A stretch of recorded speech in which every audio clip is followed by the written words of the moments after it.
She was featured on Time magazine's 2016 list of the 100 most influential people in the world. She's held the title of world number one amongst many of her other achievements. Sania Mirza has experienced the highs of global success. The fairy tale career of Sania Mirza now has a chance to have the fairy tale ending. And the challenges that come with it. I had 2 major muscle tears, like I had a really bad adductor tear. I have nightmares about that match. She has also been very candid about the emotional toll of competing at an international level. To be emotionally that invested in something, the kind of emotions that takes, like how are you to be any normal anywhere else with your emotions? We're very excited to have her on this episode and learn from her remarkable journey. Once you get there, you're not anymore the hunter, you're the hunted. And this is something my dad, who knows a thing or two about. Hi everyone, I'm Anisha Padukone and I'm joined by my co-host Dr. Shyam Bhat, and welcome to the next episode of Live, Love, Laugh lecture series Unplugged. So from the age of 6, you're basically, you're playing and training, and can you, what's that been like in the sense of, I guess, who was your support in that journey, or I'm assuming family, or? So yeah, no, it was definitely my family, but the first person who took me to a tennis court was my mom. Right. And contrary to what everybody believes, it wasn't my dad. My mom and dad both had that thing that, oh, we want our child to play a sport, and we happen to be a family of 2 girls, and my sister went into fashion and I went into playing sport, which were 2 completely different and not so done things to do at that point of time in for girls, right? And especially from Hyderabad, which was a small city. Yeah, so my mom was the first one who took me there, and then she had to fight with the coach because the coach was like, she's too small, and my mom's like, I just want her to play, why can't you just take her? This is at age? In Hyderabad when I was 6. At a club called Nizam Club. So we went to this club. And she had this whole tussle, I remember, and he said, no, she's too young, she needs to be a certain thing, height. And she's like, just play, she's my daughter, I want her to play. So she's had this fight, and after a month, he called my parents and he said, I've actually never seen a 6-year-old play like this. So like that's where it sort of like started. So what gave her the conviction, though, that, my daughter should play tennis? It didn't start with my daughter should play tennis and become number 1 in the world. No, that not was number not 1, but... Their whole thing was that we would love our child to play a sport. So my dad used to be a sports journalist. Oh, I see. Before he became a builder.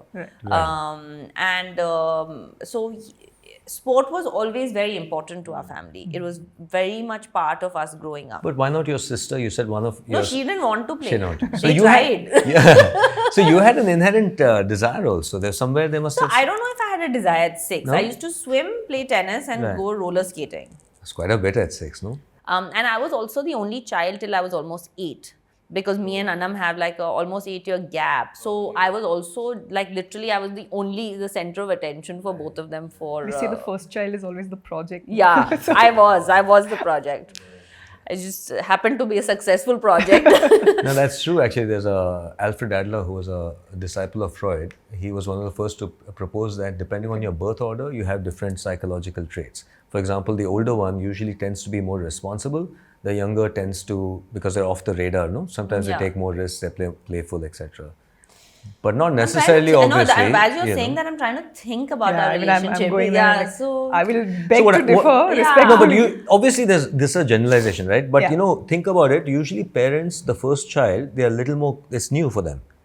There's a lot more focus. So many times I remember as a teenager when I used to have arguments with my, like all teenagers, and when I used to be like, why do I have to go through this? Like, you always, she gets it a lot easier and everything, right? Like, for example, I was not allowed to go out to watch a movie till I was, like, by myself with my friends till I was like 15 years old or 14 years old, and my sister went at 9. There you go. Right? Because they were just like too consumed with me playing tennis and stuff. My sister was a national level shooter.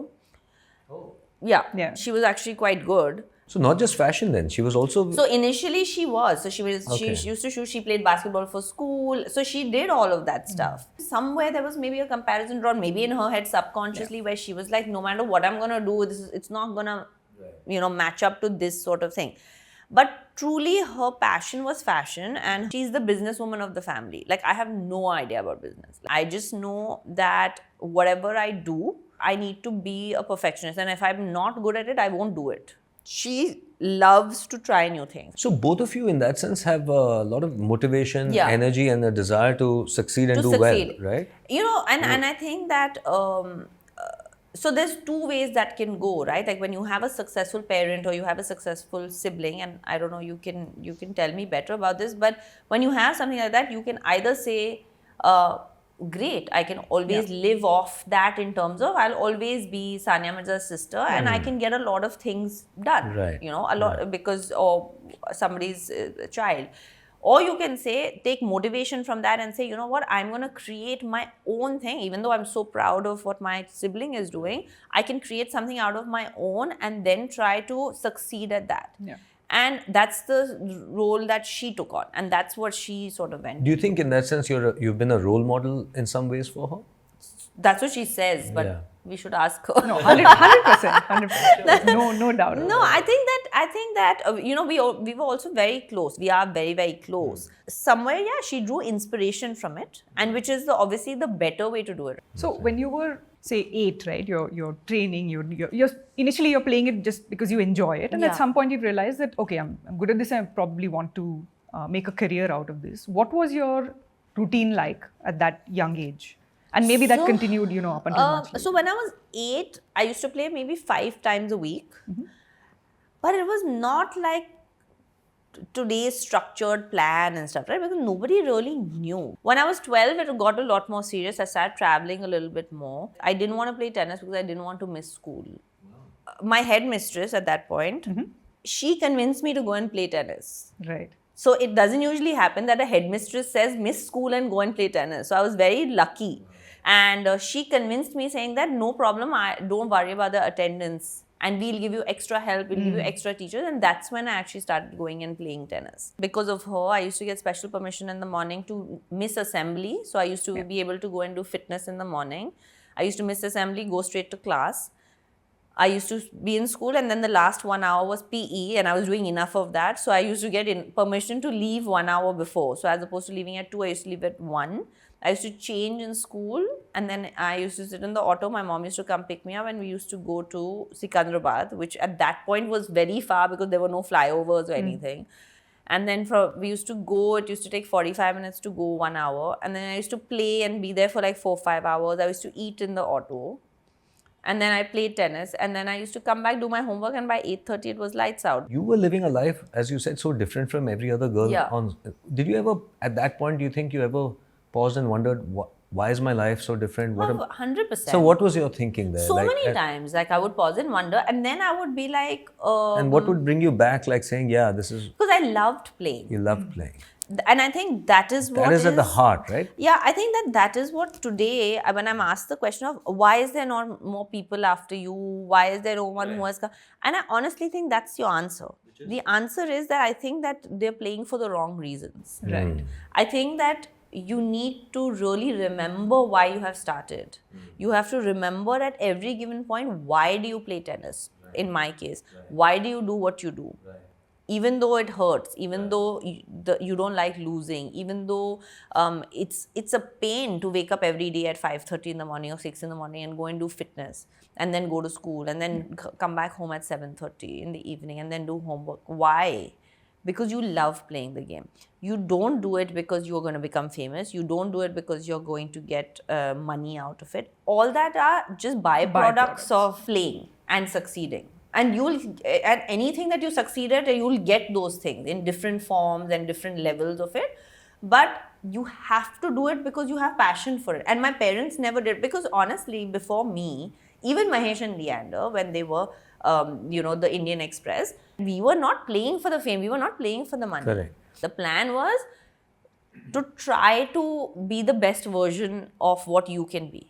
What made us think like nobody had achieved it before? Nobody had played tennis at that level before. There was no girl ever from the subcontinent who had done it. Why would it be us? You know, you're a role model for a lot of people in the country, a lot of women in the country. And when you were growing up, though, who was your role model? The only person we really looked up to was P.T. Usha, right? Right, Like that right. was the only woman Right, correct. athlete Absolutely. who was a That's right. superstar. That's right. But none of us really knew what she looked like because there was no social media. There was no Newspapers, really, there was just newspapers and there was not really like electronic media. It only boomed about 20 years ago. Right, right. For us also as young women who said that we wanted to emulate someone who, that was the only person that was there. There was Correct. nobody else. Correct. I couldn't think of one other. No, which is why I asked you about role athlete. model, that you didn't have Exactly, you didn't have a female athlete role Today, model. if a young girl wants to pick up a sport, You're- any sport. So, for example, you're a role model for many people today who But are... me, we can name 10 girls today. You know, I mean, on the top of our, like, just like that, we can say Sindhu, we can say Saina, we can say Mary Kom, we can say, I mean, now we can say Manu Bakar. I mean, you literally can just keep naming people. That couldn't happen, no, 30 It's years a huge ago. thing, by the way. You know that in at the Roger Bannister thing, right? They said you can't run a mile under, what is it, 3 minutes? So there was a psychological barrier until Roger Bannister ran it, and suddenly after him, many people broke the records. Yeah, of So you know course. the person you look up to is allows other people to rise higher because they show the path. You know. Exactly. So, So- but the thing is that I'm always asked this question. Right. And I've been answering this question saying, how does it feel to be the first to do this? That's how right. does it feel to be the That's- first to do that? And I'm like, it feels great. But it's actually very, very hard. It's hard. Like, It's harder yes, for the person to it's be very first, hard. yeah. You carry the mantle of Because there's literally yeah. no path. You're making your own mistakes. You're tripping on your own feet. You don't know what path to follow because you're literally blind.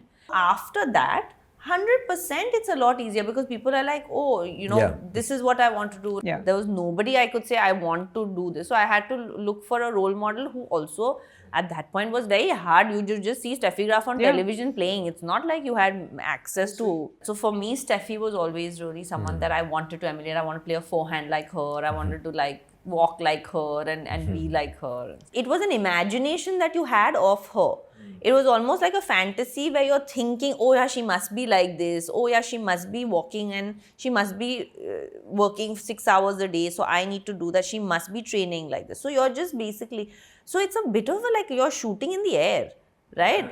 So when you're the first. So yes, being the first, you will always be remembered as the first, and you should be, because at the end of the day, it was a That tougher much path harder. to, Much it was a tougher. tougher road Yeah. that you had to take. But there must be also a good feeling of, satisfaction, a feeling of fulfillment that, you have, isn't there? Of having done 100%. this? I mean, today, yes. Yeah. When I was playing and I was asked this question, every press conference I used to go after every match, and they're like, you're the first Indian woman to do this. I say, of course, I'm the first Indian woman to play this only. Like, I mean, like, everything is first. It doesn't really cross my mind until you guys ask me this question. When I retired, of course, there's a lot of reflections Yeah. that you do. You reflect on your journey and your life and stuff, and you realize that, oh my God, I'm so proud of myself and of the efforts that we have put in as a family to be able to achieve the things that we have achieved.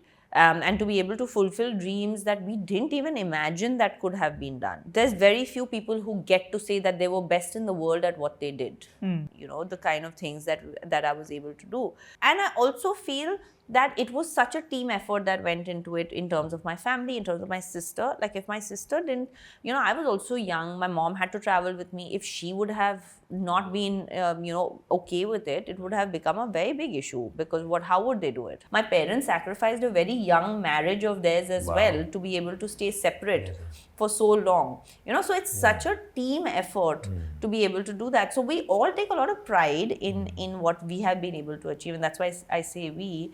But that's not the thought that crosses my mind every day. I'll be very honest. I Yeah. don't wake up in the morning and I'm like, oh my God, I have achieved this. Yay. Like, I mean, nobody does that. I worry about how to get my son ready for school. Like, it's as basic as that. So there's one part of it which is getting there, right? Yeah. You're working for radio. And this is something my dad, who knows a thing or two about, getting Staying there and getting there. from a really young age. And he said all these profound things, which now at this age, me and my sister are like, wow, like really, like things that we've actually grasped. And what he basically said is, in the journey of between getting there and staying there, actually staying on top of any profession is a lot harder than 100%. getting there. And you've obviously embodied that so well over, a 3-decade-long career. What do you think it actually takes to stay at the top of any career? I mean, commitment. Right. right? Because once you get anywhere, it's the same thing with the weight loss journey. That's a nice analogy. When you say getting there is easier, it's all relative. It's Of relative to getting there and staying there. But getting there in itself is such a Yeah. such a task, because otherwise everybody would have gotten there. Yeah. So, but once you get there, you're not anymore the hunter, you're the hunted. That is the first thing that happens. Correct. The pressure that shifts is so different. So the mentality that happens as you step on the court as the number one player in the world or as the number 3 player in the world is very different. Because as the number 1 player in the world, you're meant to win everything that you play. Yeah. Because now you're also there trying to prove to yourself that you're the best. And that you deserve to And be that you there. deserve to be there. And you know, I was number 1 for like over 90 weeks, you know. Yeah. So I happened to win 2 WTA year-end championships and finish 2 years as number 1. And for me, that was an actual bigger achievement than just getting to number 1.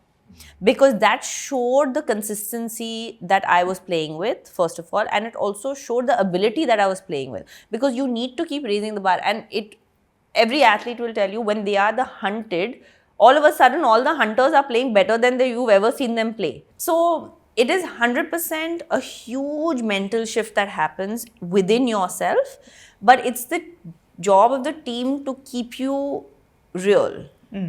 Because as an athlete, you're only as good as your last match. Right. Tennis especially, because we play so much, it is so humbling.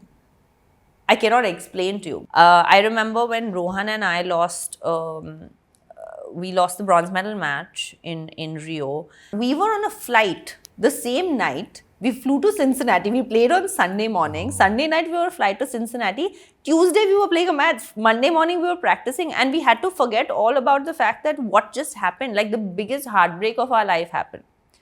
And we just went on Tuesday, we both played a match. And we both played in Cincinnati. And we had to go from there and we played US Open. Even today when we talk about it, we're like, let's not talk about it. And it's been like 9 years. Wow. It was in 2016. It's really like, it's almost traumatic for us to talk about it, you know. And there's very few matches that I can say that I feel like that about. I have nightmares about that match. Because we lost 2 matches back to back. We lost the semi-final and then we played for the bronze and then we lost. So for a lot of people, going into Cincinnati and US Open, that would have shaken their confidence. I won that tournament. That's why I'm very good at that whole compartmentalizing. I compartmentalize very well. As a therapist, we would say that's a useful strategy and a useful way of dealing with our difficult feelings, especially when you have stuff to do. So, you know, when you have to be professional, but over time, sometimes we believe that when you compartmentalize, it catches up both mentally and physically, you know. But I'm a living proof of that. It 100% catches up with you. So that was something that was a negative thing. And then I went into Cincinnati, and believe it or not, the week of Olympics, which not a lot of people know, is when the week that Martina and I had split up as well. So imagine that partnership also split. So we had just spoken and we played Cincinnati separately with separate partners. We didn't play with each other. We had just split. We played in the final against each other and we were playing for the number 1 spot. So you beat Martina Hingis in the final. So basically when we finished that Olympics, we had split at the beginning of the week and we split on mutual terms, but it was still a big split emotionally because the kind of success that we saw together. For her and for me. Yeah. We went into Cincinnati. She won the silver medal in the women's doubles and we lost that. So already I was going off 2 really like emotionally challenging things. We were both number 1 because that was our first tournament as not partners. The first time you had faced her like this? After we split. We had played each other in singles many times before and in doubles many times before. Also. But for 2 years we were playing together, almost 2 years. Which is fairly long time, but also the kind of... You kind of know each other's game also a little bit. We knew each other's game in and out. We knew each other's facial expressions. Like I would be like... I can't imagine what it's like. I was telling my partner's name was Barbara and I said to Barbara, she's doing that. I think this is going to happen. And I'm sure she was feeling the same. We literally know each other in and out, right? Like you can see it across the face. And there was a lot of like tension. That's an obviously. epic thing, by the way. That's just It the is. way you've said this. It I mean, is. it's like really. No, it really is. Amazing. And so we play, and imagine it was like a movie, because we had to play each other in the final. So we've come to the final, both of us. First of all, we have to make the final and all this, and now we've made the final. And now we're like, okay, now both of us are number one because we were playing together. Whoever wins becomes number one. Whoever loses becomes number two. Oh, Wow. Wow, the stakes can't get higher. No, it literally was like a movie, right? Like if you want to write a script and you're like, okay, let's do this. So we were playing and we played the final. We were down 5-love in the first set in about 15 minutes. So I said to Barbara, like we were just getting annihilated. Like we were getting blown off the court, and I said to Barbara, you know what? Let's just swing a little bit and get little momentum for the second set, and let's hope we can, because 5-love now usually you're not coming back, especially in doubles with the serves, right? We won 7-5, 6-1. We just won from there. It just switched. And actually it was very unfair because both our partners were also feeling that pressure, right? Because they were also like struggling, even though had nothing to do with it. This was actually a singles match. with two other people. No, and the amazing part is me and her actually shared a great relationship. It had nothing to do with any of that. It was just because there was just so much in those 2 weeks. So much had happened. And then we ended up winning that tournament, me and Barbara. And then I stayed number one. And then, obviously the rankings shifted. And then after that, it was fine. After that, it was just those 2 weeks had so much emotional, ups and downs. And then all of a sudden, you forget about what has happened. This is why I kept saying, right before in our conversation, I said that to be emotionally that invested in something, the kind of emotions that takes, like how are you to be any normal anywhere else with your emotions? Like how are you to be stable? Because you're putting so much energy into that. I've gone through 2 weeks of such a roller coaster of up and down, and all of a sudden you're like, oh, this is a happy ending. In therapy, for example, or just in general, we see that young people especially, can feel very, very disappointed and even feel bad about who they are when they don't achieve certain outcomes.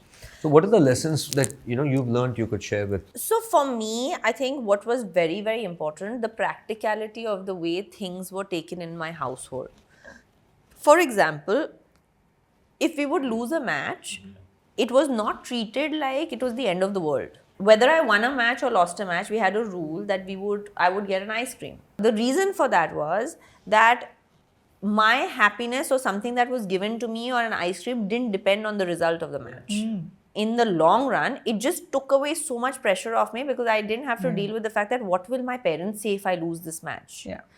And that line that they found was so important, because I think so many parents fail to find that. The pressure they put on their child into success and into them trying to succeed, because they are putting the efforts and they are also making the sacrifice and all the things that they are doing. Because at the end of the day, all of our end goal was the same, right? All of us wanted to win. Sure, of course. What they were trying to tell me is that our love for you goes beyond you winning a tennis, losing a tennis match. And that for me, that's important. It was easier for me to walk away from tennis rather than let tennis walk away from me. And by that I mean that I wanted to stop when people ask me why and not when. For many people, this is their life. Even though they're not great at it, right now they think that without doing well, they feel kind of that they're not worth it at all. One of the things that I want to tell kids today who want to take up something that is, I want to say extraordinary, because the ordinary is what people do every day. I want to say extraordinary because it's different. And I want to tell those kids and their parents that for me, what we did, we never left education. I gave my 10th boards, gave my 12th boards from a normal. I tried to go to college. After 1.5 years of college is when I dropped out, because I had to choose between playing Wimbledon and giving exams, and I said I have to go play Wimbledon. But by that time I had already made it. So the choice was very simple. Absolutely. I think it's important for me to keep telling kids, and even, we run a tennis academy, and I keep telling them, make sure they're going to school. Play one less session of tennis, but make sure they're going to school. Study. One of the most common problems facing young people today is there's huge pressure that they have created perhaps for themselves where they need and they want to achieve extraordinary success at a fairly Very young age. quickly. Or also they want to achieve it very quickly. Very Without quickly. putting in the Very work. quickly.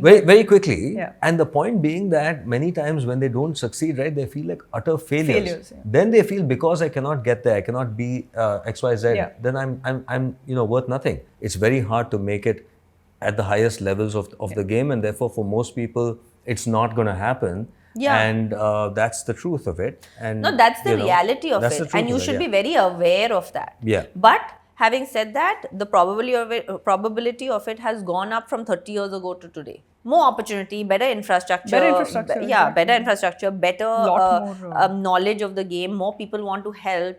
So I think that it's definitely gone up a bit. By a bit, I don't mean it's gone up 50%. By a bit, I mean maybe it's gone up 2%, But that is the reason that today we are like, 20 years ago you said, oh, we have Sania Mirza and then who next? Today you have how many? As women and young women, you're not only dealing with the fact that you're competing and playing and doing things, that women are not supposed to do. And you're constantly fighting a battle. So you're fighting a battle on the court, you're going and training, you're going and doing all that, you're on the field, you're doing that. And then you're fighting a battle outside. So how are you actually sort of doing that, or what would you do typically? There was a panel I was sitting on, and it was a sports panel. It was me, Nikhat Zareen, and it was Joshna Chinnappa. So everybody from different paths, different sports. All three of us had the same thing, that everybody said, how is she going to do this and how is she going to continue to play with boys like this? How is she's going to get dark? Who's going to marry her? Like, these were the things we all went through, we all connected on that level. So we've become so used to people telling you as a young girl, don't do this, don't sit like this, don't laugh too loud, don't talk like this. They used to laugh at them and say, oh, you think she's going to become Martina Hingis? That was the thing. And it's incredible and ironic that me and her went on to do things that we did together. Yeah. I remember when I won Junior Wimbledon and I came back, and when I won that Asian Games medal when I was just about turning 16. It was in 2002. I was the youngest to win that medal from, in Asian Games and whatever. There was some, I don't remember what the records were, but anyway, I was the first to do it. So then, when I came back, that was the first time that I really had my first sort of touch with stardom. People were started to recognize me. People were like, oh my God, this overnight sensation. And I'm thinking to myself, I've been doing this for 10 years. I was 16, I was 6, and I was like, I'm doing this for 10 years. It's not overnight. It takes 10 years for an overnight success. Yeah. I think this is not overnight. And even at 16, I used to wonder that how can they say this is overnight? Yeah. Like, my parents and I have been putting in this work. When I went through all those controversies and things that were happening with the media and stuff around me, I still had to go and play. Yeah. I still had to go and block it out and perform. And like you said, eventually it did catch up with me. Yeah. It did have an effect on my mental health. So can you say more what happened?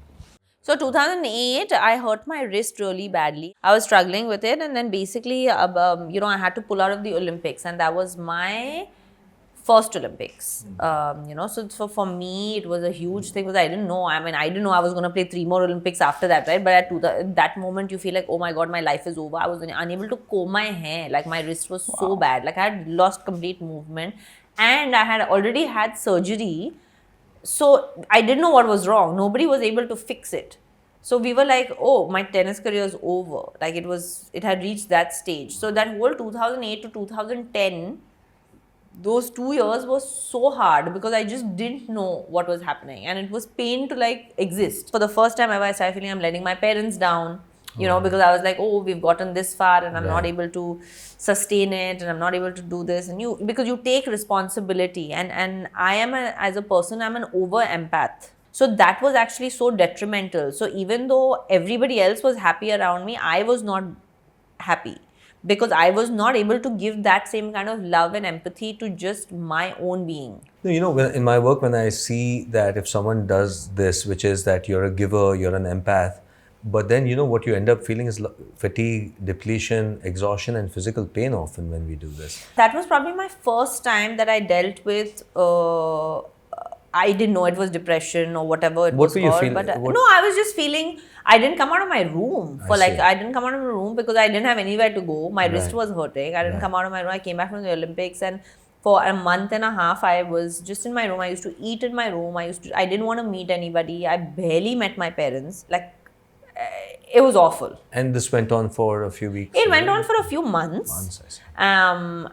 I slowly started getting out of it. When my wrist would start feeling better, I'd be like, okay, let me go and try to hit a few tennis balls. And that's when I would. So I realized that my escape from any kind of stress, and I think that's why I was able to compartmentalize.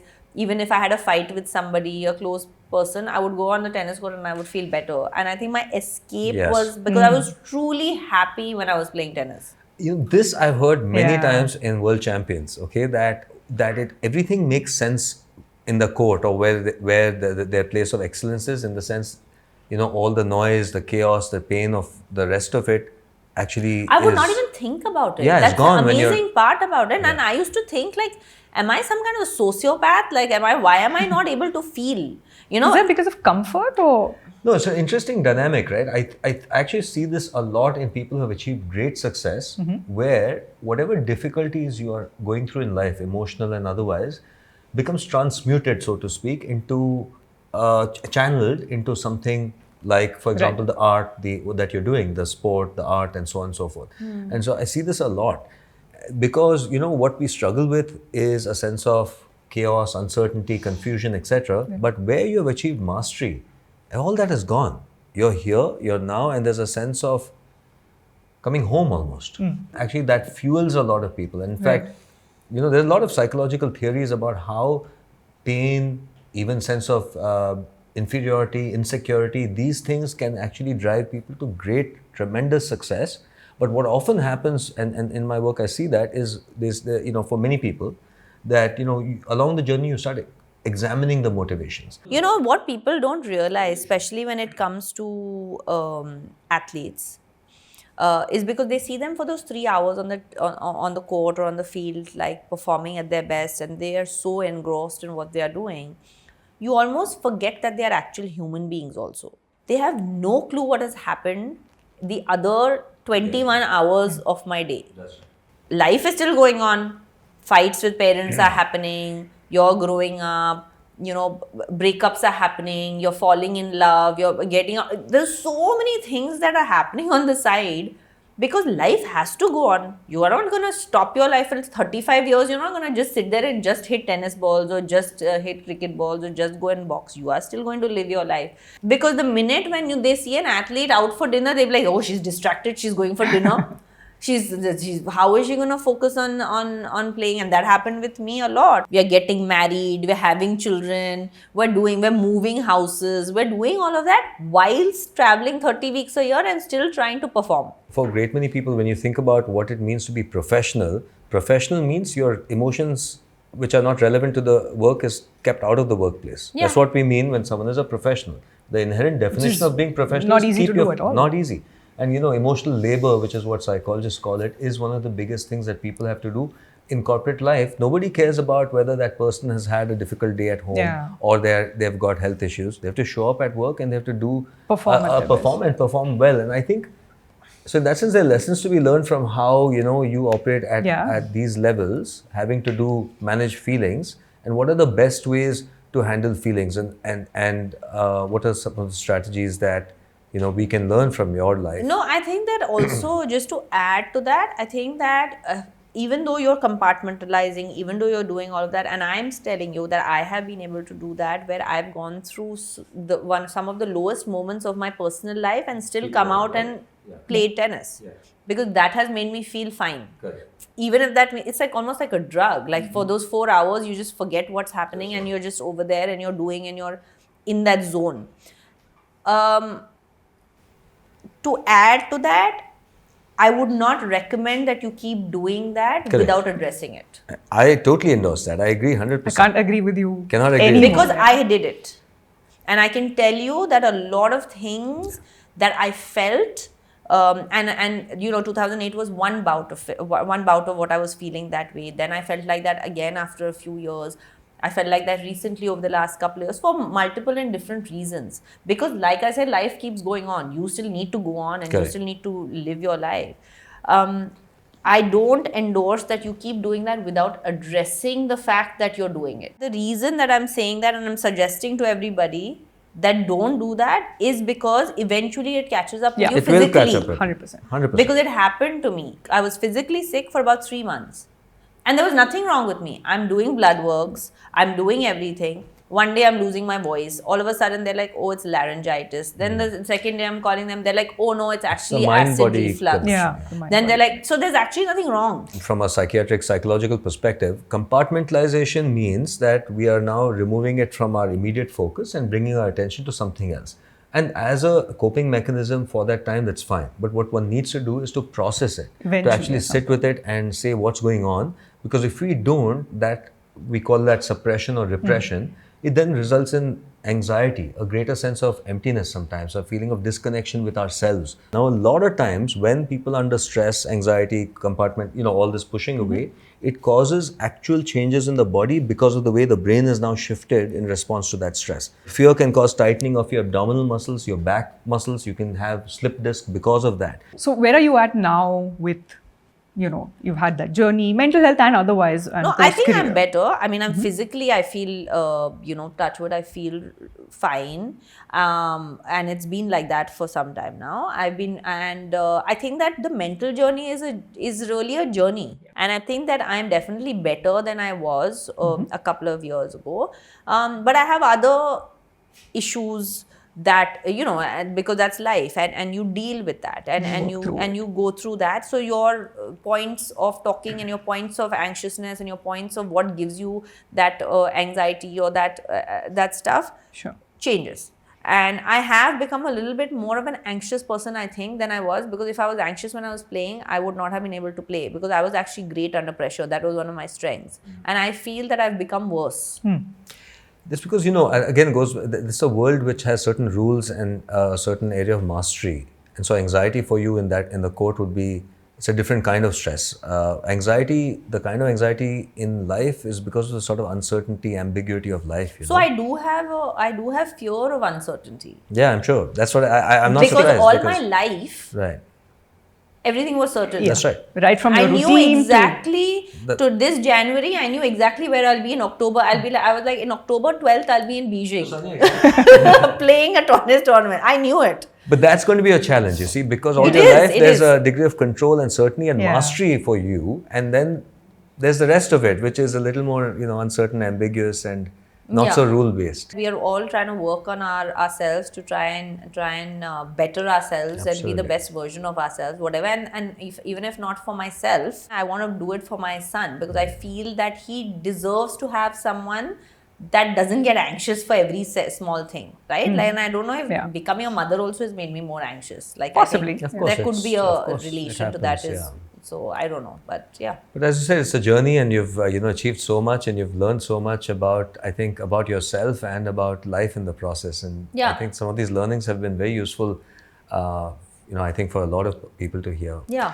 One of the reasons actually for me to stop playing tennis, there were a bunch. One was my body, obviously, but one of the more important reasons was so that I can spend more time with my son, because I think that it's so important to be part of these like really primary years, when you're 3, 4, when you're really like becoming the person that you're going to become and the boy that you'll be. So it's been really nice actually, because I stopped last year. So I had 3 surgeries. Like I had 2 knees and a wrist, and I had 2 major muscle tears. Like I had a really bad adductor tear, and so when I came back after I had his hand, which was always the plan, which is why I never actually retired when I got pregnant, because I was very sure that at some point I would like to come back and really retire on my own terms. The maintenance of trying to stay at the top level was so hard. It was not impossible, but it was just required so much more out of me. As an athlete, you need to put your body through that and mind through that every day. Like, tell me one more profession where you wake up every morning and you say, I'm going to be better than yesterday. It takes a lot out of you emotionally. And also it takes a lot out of the people around you emotionally. It takes a special kind of person to be a professional athlete. And then to be a successful professional athlete then takes it to the whole new level, because then it's not just getting there, it's also staying there. And then the longer your career, the longer you need to be in that complete zone of like, it's me, myself, my food, my routine, my warm up, my thing, everything's about yourself, right? So that went away. Of course, I mean, it's, That feeling went away a little bit. So honestly, I started losing that motivation. So I gave myself that 1 year in 2022 beginning, and I was like, I'll retire at the end of the year. And then I tore my elbow just before US Open in 2022. So then I said, okay, I'll play Australian Open and I'll stop after Australian Open. And then we happened to make the final at the Australian Open. And then everybody was like, but why are you stopping? You're so good. And I said, but that's not the reason I'm stopping. I'm stopping not because I'm not good anymore. I'm stopping because I don't want to do this anymore. I don't want this life. Like, I don't want to be on the physio table, somebody like needling and pressing and like, that I didn't want to feel that. So that's what really happened. And so those were the reasons. And then a lot of motivation came from the fact that I wanted to spend a lot of time with his son. So what is that shift like, or realizing, because, like you were saying, like a lot of, any profession and particularly athletics. And I think a lot of times I find that to be great at athletics represents what a lot of people need to be like to get excellent in different professions. Delayed gratification, discipline, focus, a meaning, right? So I was just wondering what it's like 2 decades or 3 decades, it's your life. And then the feeling that, my motivations are shifting. Can you say more about that? I think more than motivation, like if you ask me today, would you like to go and walk around the center court? I would say yes. Okay. But would I want to put that work in that takes to walk onto that center court? Not anymore. Right? I think that I was very aware of it because my priorities shifted a little bit. When I had a son, and then I was like, I traveled with him for the first couple of years, obviously. So my first tournament back was when he was 13 months old. So, and then he basically traveled with me the entire time. So he was born in 2018, so he traveled with me in 19. 20 COVID happened, so we had like that gap, and then 21 he traveled with me, 22 he traveled with me. But then as he kept growing older, I also was like, do I really want my child to have a nomad life of traveling of 25 weeks a year? Like, so there is where the mother's instinct kicks in, right? I did become more aware of the fact that it's a little bit selfish for me to say that, okay, I've done it for 3 years of his life when he was younger, but now I want him to have a normal life because I know what an abnormal life felt like. For you growing up? For me growing up. Because, constantly on the move. Yeah, because you go to school, but you're not really going to school. Right. You have friends in school when you show up, but you don't really have friends. I mean, I don't have too many friends from school. Right. And your life revolved around trying to... And friends on the circuit, I guess, are hard to make, right? In an individual sport, you're so consumed with yourself and with your own teams and stuff. It's so much harder because at the end of the day, you're all competitors. Right. You're all playing there for that one prize. Everybody's there. Yeah, it's great to go out for dinner once in a while, but at the end of the day, you're there to try and win. We have these 5 questions, which are the 5 pillars for mental and physical health. So just reviewing, we review our guests' life in that context. Oof. And we have a... But you're good under pressure, so... I used to be.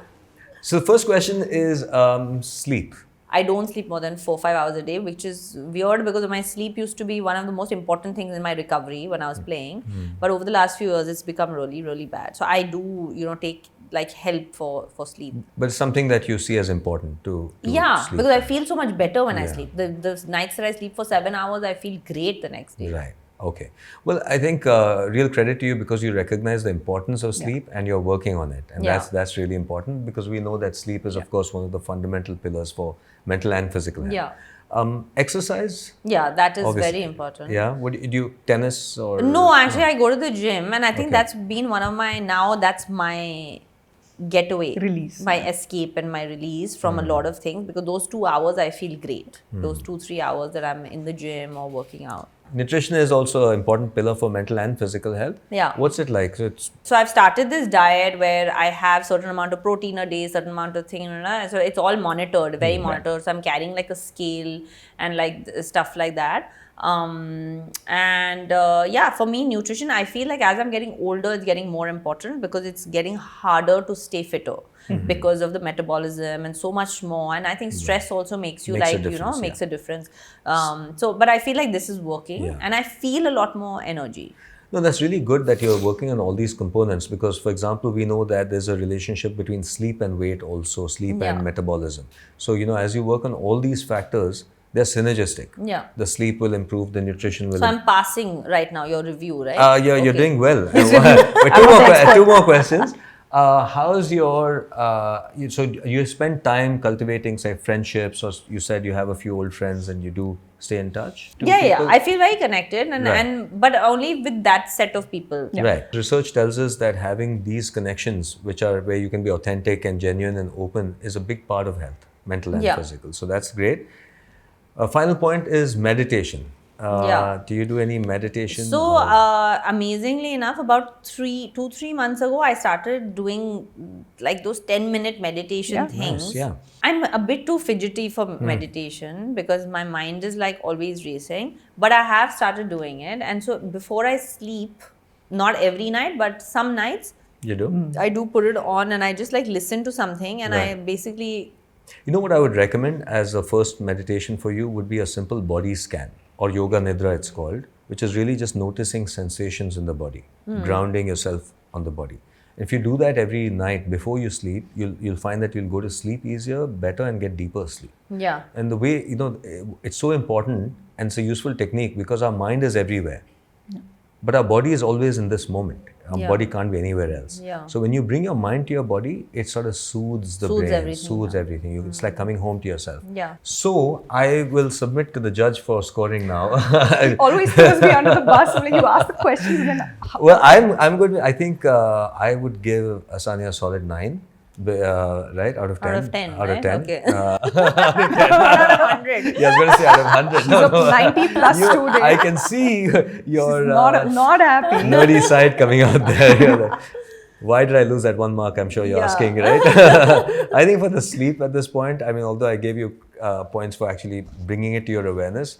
So, but 9 is that's good. solid. Yeah. It's one of the highest That's scores solid. we've had Shyam's all pretty strict, season. so 9 out of 10 is a good score. Thank you guys. It's been a pleasure. No, thank you. And small little snippet. I must have been about 12 or so when you started playing. I used to subscribe to Sports Star magazine. Yeah.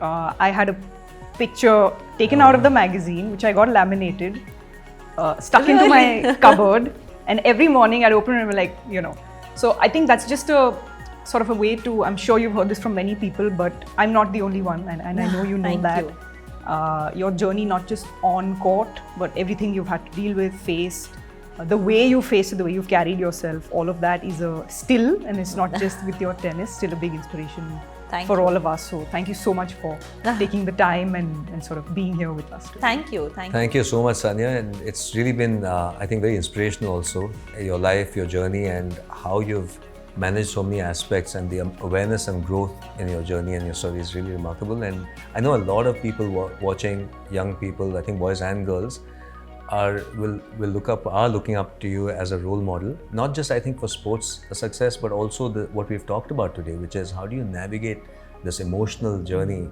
And so thank you so much for sharing that, and thank you for being here with us. Thank you. today. Thanks for having me.